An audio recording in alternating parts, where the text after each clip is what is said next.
அன்பினர்களே, முதலாக ஒரு உயிரிழப்பு, அதாவது அபுதாபியில் ஒருவர் உயிரிழந்திருக்கின்றார்.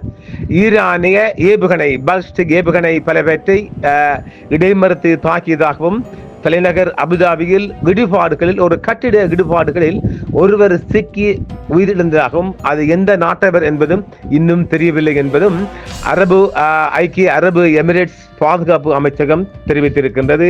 இந்த மோதலுக்கு பதிலளிக்கும் முகமாக சகல குடிமக்களையும் பாதுகாக்க தேவையான அனைத்து நடவடிக்கைகளையும் எடுத்து வருவதாக அரபு எமிரேட்ஸின் பாதுகாப்பு அமைச்சகம் தெரிவித்திருக்கின்றது. இதேவேளை இஸ்ரேலிய ராணுவம் இன்னும் சில நிமிடங்களில் இந்த ரெக்கார்ட் செய்யப்படுகின்ற இலங்கையின் மாலை நேரம், சனிக்கிழமை மாலை நேரத்தில் உலகம் முழுவதும் பறந்து வாழுகின்ற யூதர்கள், அதாவது அவங்களோட ரிசர்வ் படையிலிருந்து 70,000 ரிசர்வ் வீரர்களை அழைத்திருக்கின்றார்கள். இஸ்ரேலில் தொடர்ச்சியாக பாதுகாப்பு சைரன் ஒலித்த வண்ணம் இருக்கின்றது. அங்கு மக்கள் பாதுகாப்பு பதுங்கு குழிகளில் ஒளிந்து கொள்கின்றார்கள். ஆக இஸ்ரேலில் B2 பிளைட் போனால் மாத்திரம்தான் மக்கள் சேதம் ஏற்படும், இல்லை என்றால் கட்டிட சேதங்கள் மாத்திரம்தான் அங்கு ஏற்படும்.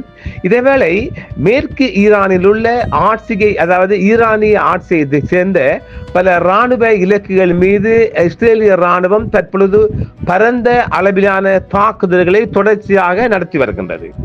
கத்தார் பாதுகாப்பு அமைச்சகம் தனது பிரதேசத்தை குறிவைத்து பல தாக்குதல்களை வெற்றிகரமாக முறியடித்திருக்கிறது.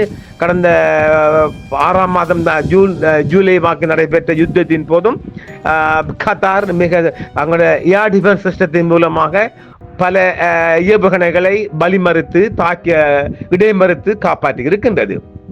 இதேவேளை ஈராக் தலைநகர் பாக்தாதின் தென்மேற்கே உள்ள ஒரு பகுதியில் 4 அமெரிக்க தாக்குதல்கள் நடந்துள்ளது. தாக்கப்பட்ட பகுதி பல ஆண்டுகளாக அண்டை நாடான ஈரானுடன் கூட்டணி வைத்த மிகவும் சக்தி வாய்ந்த ஈராக்கிய போராளி குழுவான கடைப் ஹஸ்புல்லாவால் பயன்படுத்தப்பட்டு வருகிறது.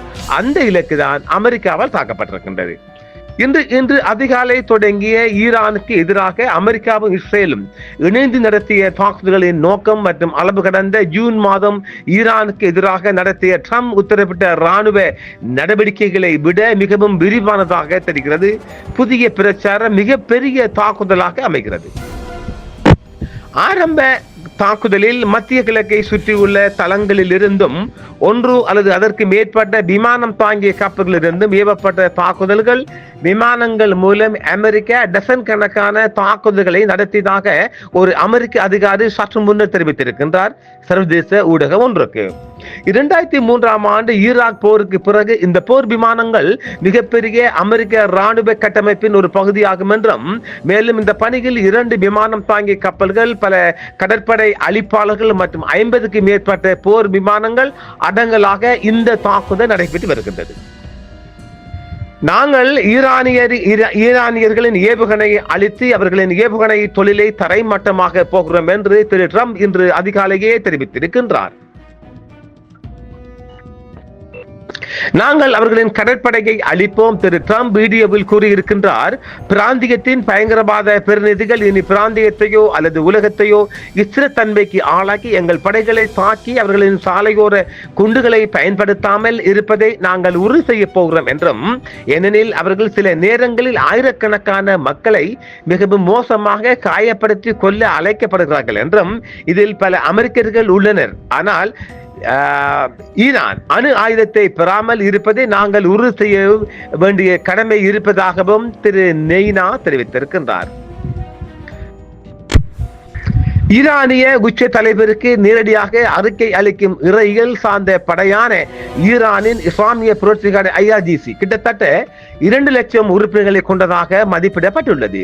பெர்சிய வளைகுடாவில் திரள் தாக்குதல்களில் நிபுணத்துவம் பெற்ற 100கணக்கான வேகப்படைகளை கொண்ட ஒரு கடற்படை ஈரான் கொண்டுள்ளது. இது 3000 இருந்து 6000 கடற்படை கன்னிபிடிகள் கொண்ட ஒரு பெரிய ஆயுத கிடங்கை கொண்டுள்ளது என்றும், இது ஹாமஸ் ஜலசந்தியை தற்காலிகமாக மூட எத்தனைத்து வருவதாகவும் தற்சமயம் அந்த செய்தி தெரிவிக்கின்றது. அமெரிக்க தாக்குதல்களின் நோக்கம் மிகப்பெரிய ஆபத்துக்களை கொண்டுள்ளது.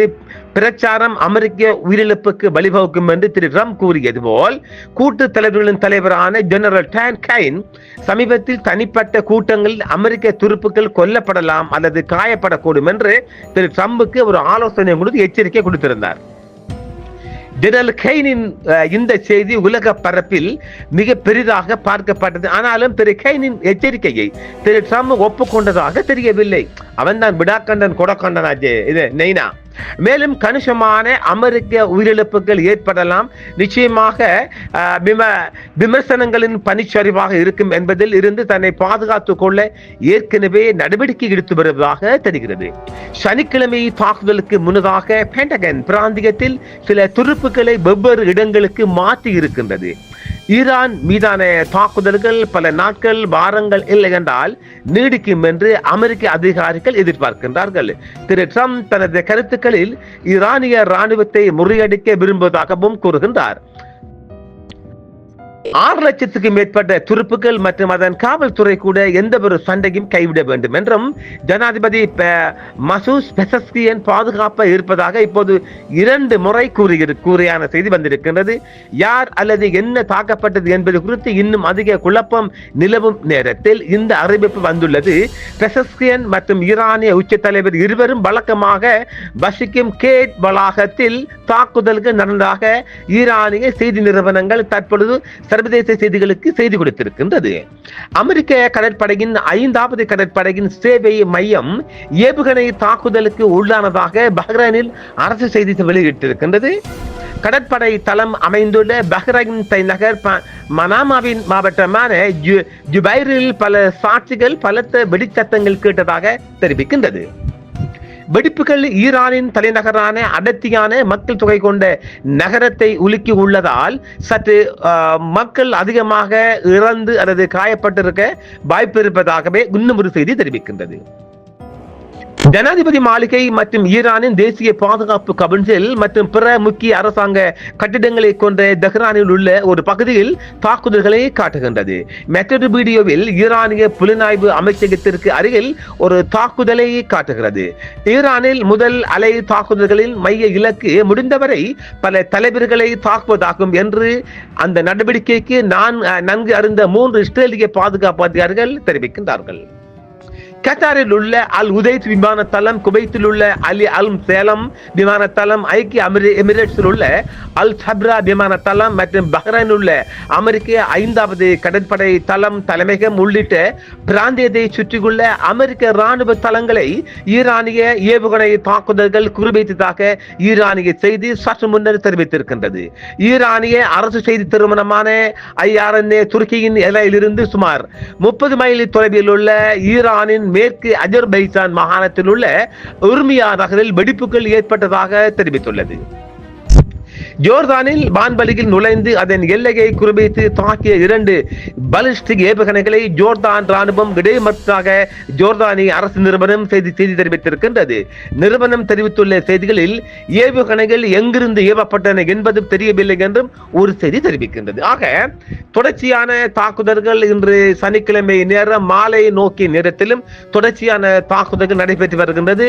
இஸ்ரேலுக்குள் மக்கள் முற்றுமுழுதாக அண்டர் கிரவுண்டில் போய்விட்டார்கள். ஆக தொடர்ச்சியான தாக்குதல்கள் வந்த வண்ணம் இருக்கின்றது. தொடர்ச்சியாக ராணுவ ஆய்வு ஒன்றும் வந்த வண்ணம் இருக்கின்றது. தொடர்ச்சியாக அதுகளையும் நாம் உங்களும் காய்வரும் அடுத்த காணொளியில் சந்திப்பு. நன்றி. என்றும் உங்களுடன் சன்ரைஸ் இந்தியா டிவி சப்ஸ்கிரைப் பண்ணுங்கள், பெல் பட்டனையும் கிளிக் செய்யுங்கள். உங்கள் ஆதரவை எங்கள் சேவை, ஆதரவு தாருங்கள், அரவணைப்போம். மறக்காம சர்ப்ரைஸ் பண்ணுங்க. தேங்க்யூ.